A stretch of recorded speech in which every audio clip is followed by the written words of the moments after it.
Assalamualaikum warahmatullahi wabarakatuh. Waalaikumsalam warahmatullahi wabarakatuh. Ya, 50% kehadirannya ini. Masih 52 orang dari ada 100 atau 90 berapa kaliannya? 99, Mem. 99. Jadi 50% lagi belum hadir. Nah, saya apresiasi untuk kehadiran kalian yang untuk 50 orang ini yang hadir, untuk kedepannya mungkin mengapresiasi yang lebih baik lagi dengan hadir 100%. Oke, Nak, baik, kita mulai saja ya. Kalau di minggu lalu itu kalian tidak melakukan pembelajaran karena panitia di MPLS ya.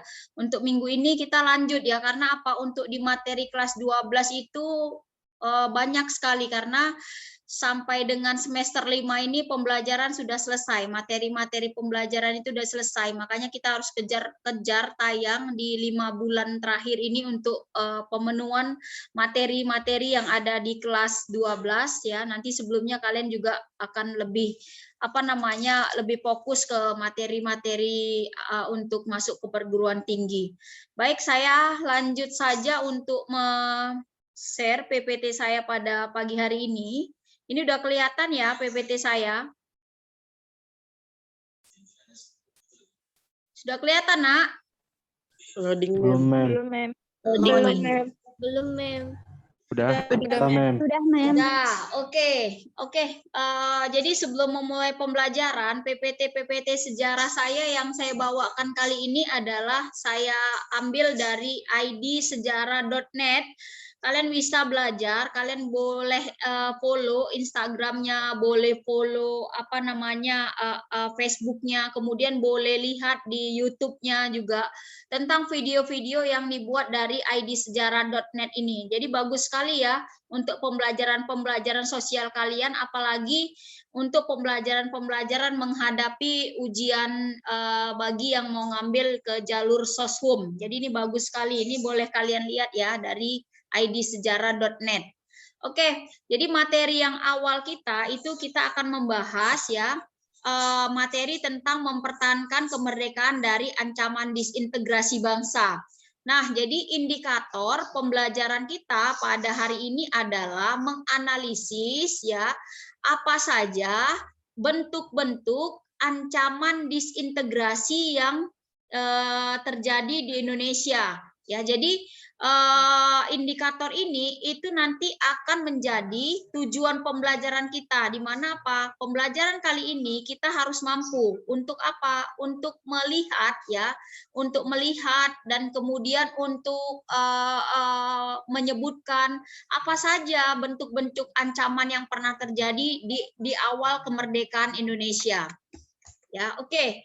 Nah, jadi ketika kita membahas tentang yang tadi namanya ancaman disintegrasi, nah, salah satu bentuk dari disintegrasi adalah terjadinya pergolakan, terjadinya pertikaian. Nah, itu adalah salah satu bentuk disintegrasi. Oke, sebelum kita mengarah yang lebih lanjut tentang materi ini, kira-kira ada nggak yang bisa membantu saya? Apa pengertian dari disintegrasi?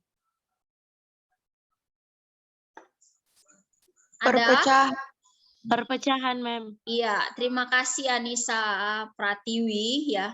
Disintegrasi itu adalah perpecahan ya. Jadi lawan katanya itu adalah integrasi. Integrasi itu persatuan, disintegrasi adalah perpecahan.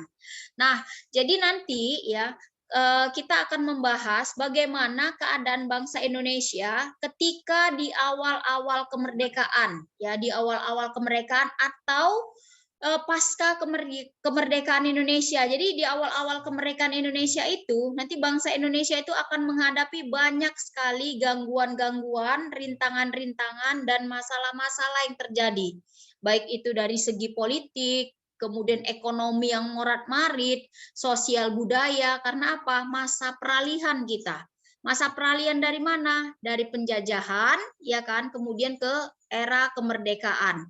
Nah, kemudian ketika nanti bangsa Indonesia ya menyatakan kemerdekaannya, di tanggal 17 Agustus 1945, nanti kalian bisa lihat akan ada bangsa Belanda yang masuk lagi, Inggris masuk lagi.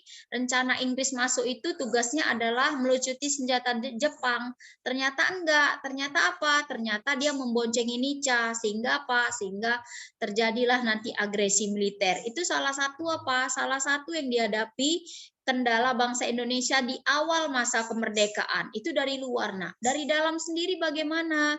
Dari dalam sendiri terjadi yang namanya pergolakan. Pergolakan nanti akan dibagi ke dalam 3 pergolakan. Pergolakan yang berkaitan dengan ideologi, ya kan, ideologi itu adalah pandangan hidup bangsa.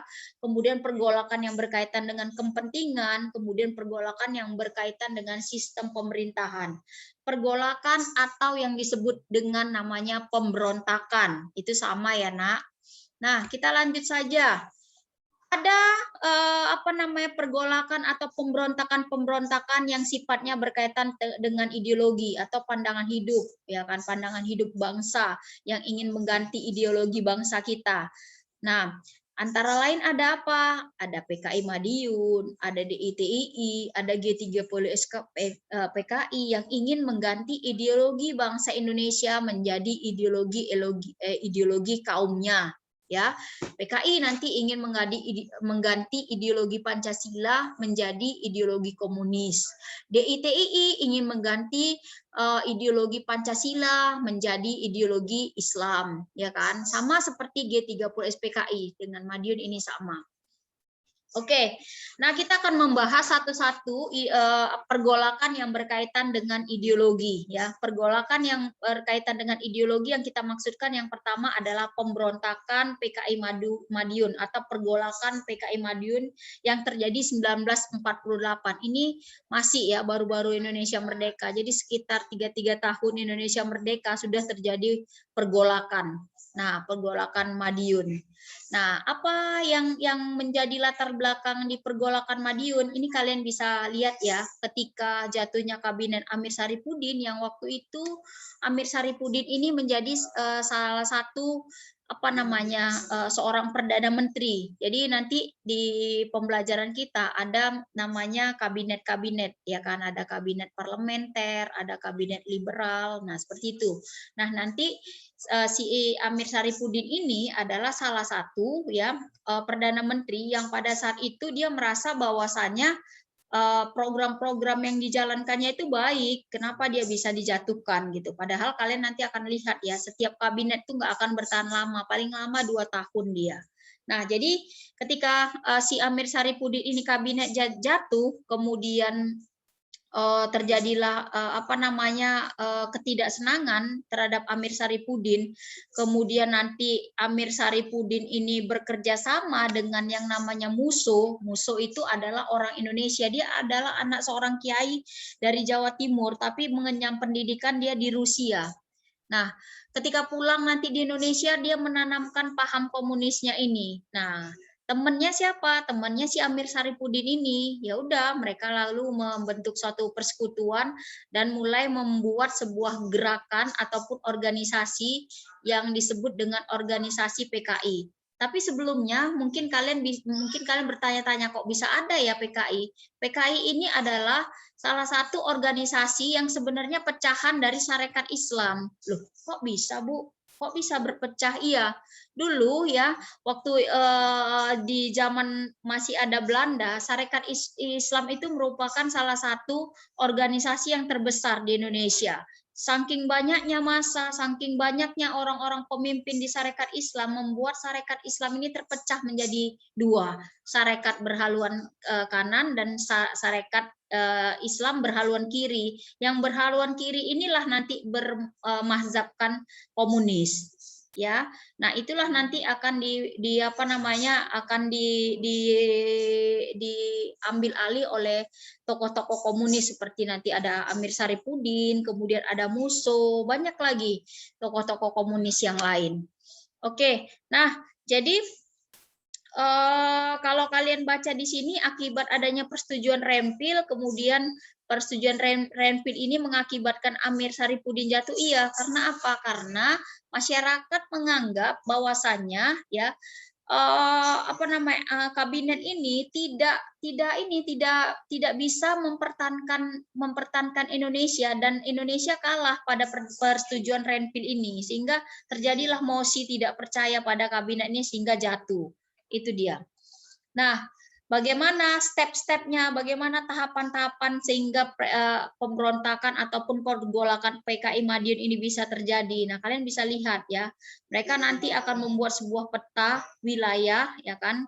Peta wilayah, kemudian bagaimana peristiwa itu terjadi sampai nanti peristiwa itu terjadi dan berkecamuk di Madiun di 1948. Nah, kalian lihat nih, ini lambang-lambang PKI. Nah, ini yang seperti yang saya katakan tadi, ya, Musso itu dikirim oleh Gerakan Komunis Internasional Moskow dari Rusia untuk merekrut pimpinan atas Republik Indonesia dari tangan kaum nasionalis. Nah, kalau kalian ini pikir-pikir ya, sebenarnya pada saat itu di dunia ini sedang ramai-ramainya menanamkan pengaruh-pengaruh idealismenya gitu. Nah, seperti Amerika, dia menanamkan paham demokratisnya, ya kan, prinsip-prinsip demokratisnya. Kemudian Rusia menanamkan komunisnya. Mereka dua negara yang terlibat perang dingin ini berlomba-lomba untuk mencari sekutu, berlomba-lomba untuk mencari pengikut. Nah, jadi Rusia nanti dia ke Cina, kemudian ke negara-negara lain lah yang bisa dimasukkan komunis, termasuk Indonesia. Tapi nanti ada juga ya Amerika itu berkontribusi untuk melawan komunis yang dari Rusia ini. Jadi sebenarnya terjadi perperangan juga antara ideologi ini yang terjadi pada saat itu. Nah, ini seperti yang saya katakan tadi tentang Musso ya. Ini peta persebaran antara basis dari PKI ya di Madiun pada saat itu. Jadi tujuannya apa? Ya tujuannya mereka ingin mengganti ideologi. Masa udah merdeka, si Amir Saripudin pun merasa bahwasanya dia bagus dalam menjalankan sebagai Perdana Menteri, kenapa dia bisa digulingkan? Udahlah, buat negara sendiri aja yang berpaham komunis. Ayo kita melakukan sebuah gerakan, sebuah gebrakan untuk apa? Untuk menumbangkan negara Indonesia. Toh negara Indonesia masih rapuh karena masih merdeka, masih awal-awal merdeka. Akhirnya inilah pengumpulan massa terjadi di Madiun. Lalu melakukan sebuah pemberontakan, ya, puncaknya itu pemberontakannya di tahun 1948. Oke. Nah, kemudian nanti kita bisa lihat ya bagaimana pemberantasan pemberontakan. Kalian bisa lihat PPT saya ini di psikologi, atau yang langsung mau lihat di melalui WA, saya nanti bisa kirim. Kalian tinggal WA saya saja, Bu. Saya nama saya ini, saya kelas 12, saya minta PPT ini, Bu. Nanti biar saya kirim. Nah, kemudian yang kedua tadi ya, pergolakan yang berbasis ideologi juga DITII yang terjadi di Jawa Barat. Tapi nanti DITII ini sama seperti PKI sih, banyak dia ininya daerah-daerah yang dijadikan jaring laba-labanya. Nanti ada di Jawa Barat, ada Sulawesi, ada Aceh. Karena apa? Daerah-daerah yang ada di Indonesia itu dilihat basis-basis orang muslimnya banyak, itulah yang dimasukkan oleh DITII untuk menanamkan pengaruhnya.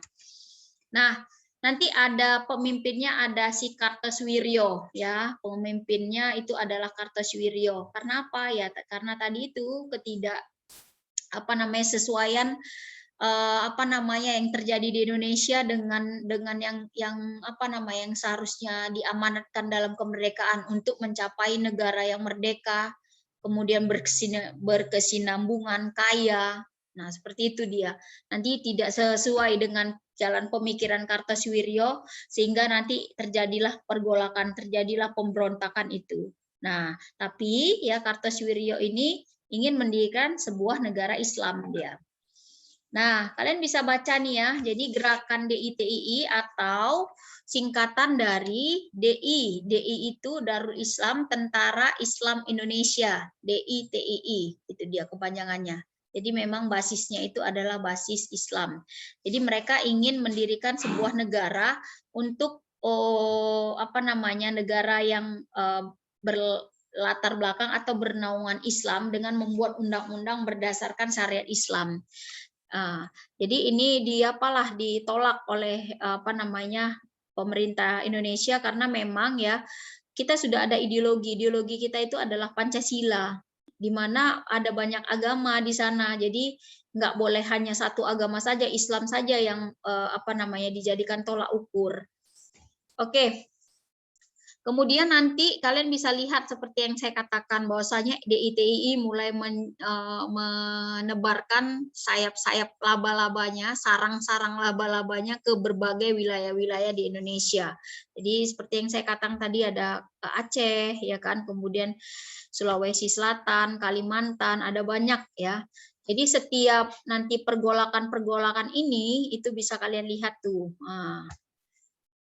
Ada banyak sekali yang dijadikan ketua-ketua atau pemimpin-pemimpin. Nanti ada si Kahar Muzakar, kemudian nanti ada si siapa lagi nih, Amir Fatah, kemudian nanti ada si siapa lagi nih ya, yang dari Jawa Barat tadi Kartosuwiryo ya, kemudian ada Daud Brureh dari Aceh.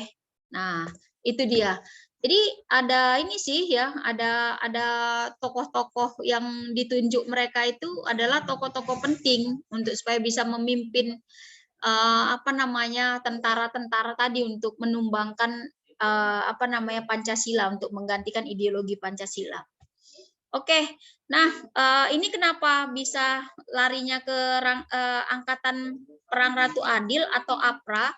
Anggap saja PKI tadi yang G30 SPKI yang 1965 itu anggap aja sudah ya, tapi nanti dia akan terjadi di 1965.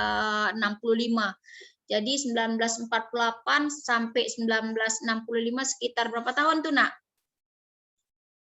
1948, kemudian 1965.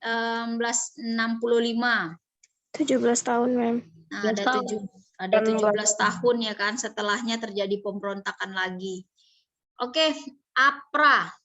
Nah, APRA ini tadi pergolakan yang berkaitan dengan apa nih, Nak? Coba lihat ya.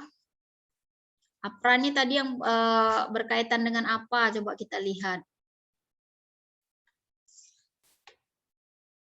Oke. APRA, oke, APRA juga sama ternyata ya. APRA itu berkaitan dengan ideologi, karena apa? Nanti APRA itu mengganti ideologi juga dengan ideologi yang namanya Belanda. Ini masuk juga nih si Belanda nih lagi. Nih. APRA, Angkatan Perang Ratu Adil yang dipimpin oleh Westerling. Nah, ini juga ingin mengganti ideologi, inilah pemimpinnya. Ini Westerling ini terkenal sekali dengan kekejamannya ini. Jadi kalian bisa lihat nih ya, APRA, Angkatan Perang Ratu Adil, tapi di dalamnya itu ada bukan tentara-tentara Indonesia, tapi tentara-tentara bekas Kenil. Kenil itu tentara apa? Kenil itu tentara Belanda katanya di situ. Nah, coba kalian lihat nih, wah, kayaknya orangnya ini ya, kalau kalian lihat wajahnya, kemudian perawakannya gimana? Ada yang bisa kasih masukan? Ada yang bisa kasih pendapatnya tentang si Westerling ini? Ada, Nak? Ini Westerling ini kejam ini. Nama aslinya adalah Kapten Raymond Westerling. Jadi dia adalah bekas anggota KNIL. Nah, dia nggak setuju dengan apa? Dengan Republik Indonesia. Wah, enak aja orang Indonesia belum merdeka kok. Secara de jure, kenapa harus merdeka? Masuklah lagi si KNIL tadi ini. Nah, ini dia. Oke ya. Angkatan Perang Ratu Adil. Kenapa jadi namanya Angkatan Perang Ratu Adil? Ada apa sebenarnya? Nah, karena memang si Westerling ini dia mampu untuk membaca sejarah. Dia nggak melupakan sejarah yang ada di Indonesia. Dia menjadikan satu momentum yang orang Indonesia itu tahu apa sebenarnya apa ya, Indonesia kan masih percaya dengan hal-hal yang namanya mitos atau yang percaya dengan leluhur masih kan. Makanya angkatan perang ini dinamakan Angkatan Perang Ratu Adil karena apa? Dia membaca sebuah sejarah ya di zaman Kerajaan Kediri. Ternyata ada Kerajaan Kediri itu punya seorang raja yang namanya Raja Jayabaya yang sempat meramalkan ke Indonesia ke apa namanya di wilayah Nusantara ini bahwasanya akan ada satu zaman di mana Nusantara akan mengalami masa keemasan, masa kejayaan kalau dipimpin oleh seorang yang namanya Ratu Adil atau Satria Piningit katanya. Makanya si Westerling ini membuat nama Angkatan Perang Ratu Adil karena apa? Orang-orang di Nusantara kan masih percaya dengan mitos-mitos dan ramalan-ramalan seperti itu supaya bisa mengumpulkan massa tentara yang banyak untuk menumbangkan Republik Indonesia. Itu dia asal muasalnya. Oke, ini APRA ya. Kemudian kita lanjut lagi, kalian bisa baca ya nak ya, karena terlalu banyak ini materinya, pemberontakan APRA itu karena memang ingin menggulingkan yang namanya pemerintahan Republik Indonesia. Kemudian ada pemberontakan Andi Ajis, ini masih kontroversi di sini ya. Kenapa? Karena pemberontakan Andi Ajis ini juga ya,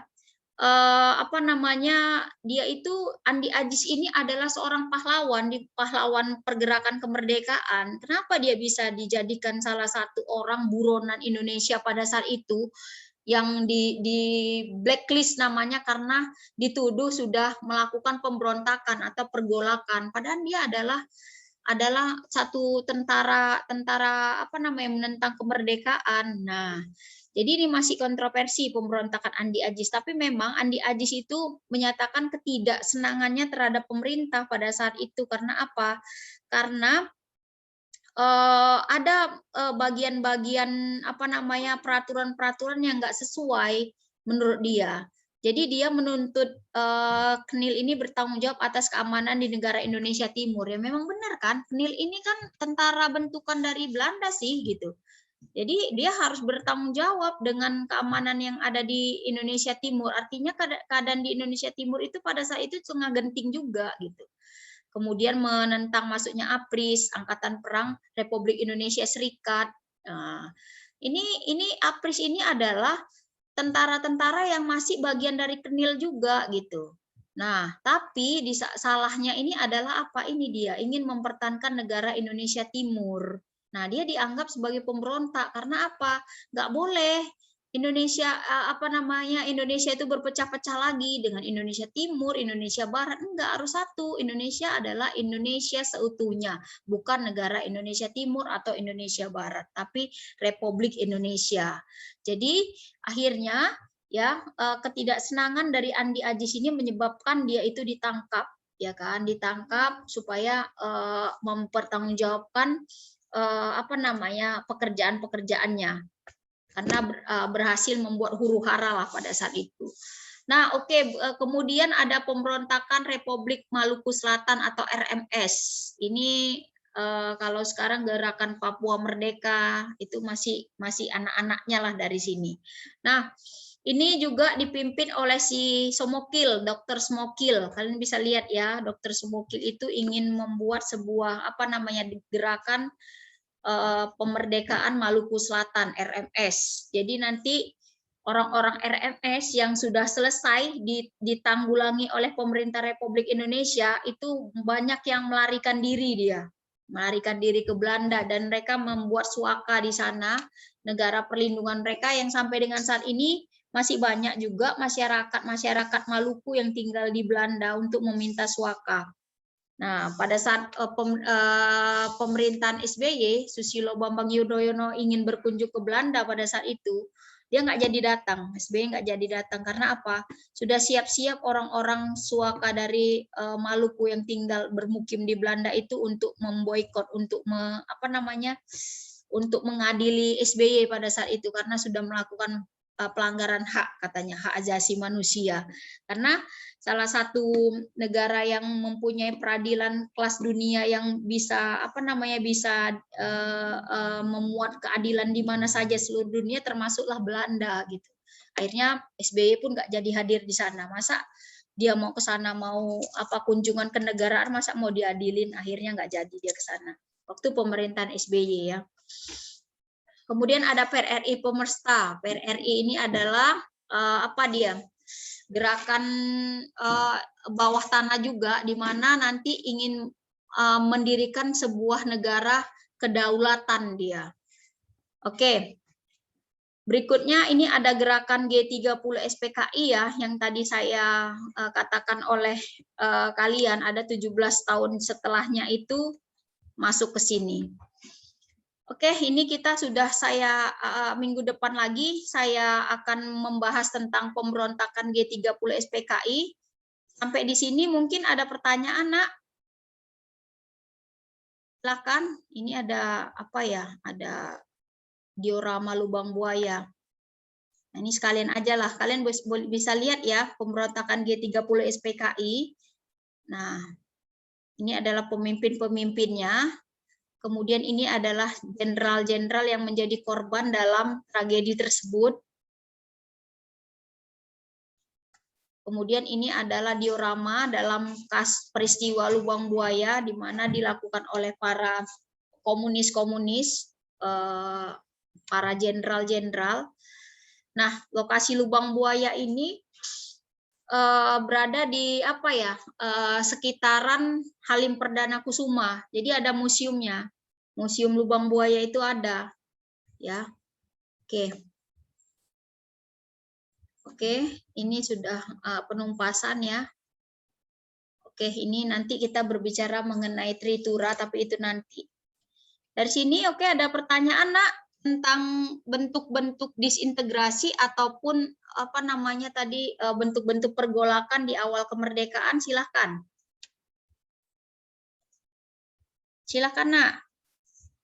Ada pertanyaan? Udah paham? Insya Allah sudah paham, Mem. Paham ya, nanti baca di modul aja ya. Di modul saya buat modulnya itu seperti modul buku bacaan, tapi dia per materi. Kalian bisa lihat nanti di psikologi, kalau punya uang ya untuk yang mau mengambil soshum itu bisa di print. Nah, itu sangat berguna sekali karena keluaran dari Kementerian Pendidikan dan Kebudayaan. Hari ini insya Allah saya kasih modul itu untuk kalian print. Bagi yang ingin mengambil soshum itu bisa kalian baca-baca sebagai bahan referensi kalian. Oke, kalau tidak ada pertanyaan, di belakang saya mungkin sudah ada yang mau masuk, Bapak Ibu gurunya. Ada pertanyaan? Saya ulangin sekali lagi. Tidak ya? Kalau tidak ada pertanyaan, silahkan nanti kerjakan tugasnya di psikologi. Saya tunggu waktunya 1 minggu. Jadi nggak ada nama-nama samaran, nama-nama hantu blau, nama-nama misalnya si anak pintar lah, kemudian CTF Asoy lah, ada banyak-banyak yang nama-nama yang kalian buat nggak ngerti lah, kalian lah itu. Nilai kejujuran itu sangat penting, Nak. Jadi pintar pun tapi nggak jujur, nonsen, nggak ada gunanya ya. Lebih bagus kalian itu jujur daripada kalian melakukan kecurangan-kecurangan yang akan memberatkan diri kalian sendiri. Demikian dari saya ya. Terima kasih atas perhatiannya. Saya tutup. Assalamualaikum warahmatullahi wabarakatuh. Waalaikumsalam warahmatullahi wabarakatuh. Thank you, Ma'am. Waalaikumsalam. Oke.